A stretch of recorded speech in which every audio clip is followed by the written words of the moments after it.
நெல்லையில் இளைஞர் வெட்டி படுகொலை செய்யப்பட்ட சம்பவத்தில் உடலை எடுக்க விடாமல் பொதுமக்கள் மறியல் போராட்டத்தில் ஈடுபட்டதால் பரபரப்பு ஏற்பட்டது.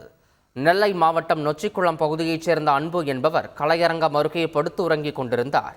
காலை வேளையில் அன்பு இரத்த வெள்ளத்தில் இறந்து கிடப்பதை பார்த்து அங்கிருந்தவர்கள் போலீசாருக்கு தகவல் தெரிவித்தனர்.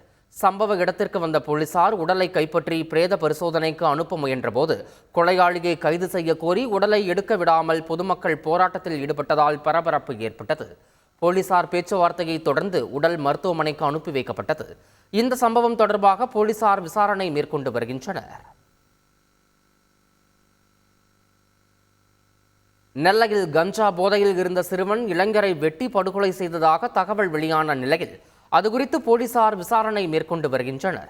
நொச்சிக்குளத்தைச் சேர்ந்த அன்பு எனும் இளைஞர் உறங்கிக் கொண்டிருந்த போது வெட்டி கொல்லப்பட்டார். இந்நிலையில் முதற்கட்ட விசாரணையில் வாய் தகராறு காரணமாக கஞ்சா போதையில் இருந்த சிறுவன் இளைஞரை கொலை செய்ததாக தெரிய வந்துள்ளது. மேலும் சிறுவனின் தந்தைக்கும் கொலையில் தொடர்புள்ளதாக கூறப்படும் நிலையில் இது தொடர்பாக போலீசார் தீவிர விசாரணை மேற்கொண்டு வருகின்றனர். செய்திகளை உடனுக்குடன் தெரிந்து கொள்ள உடனே சப்ஸ்கிரைப் பண்ணுங்க.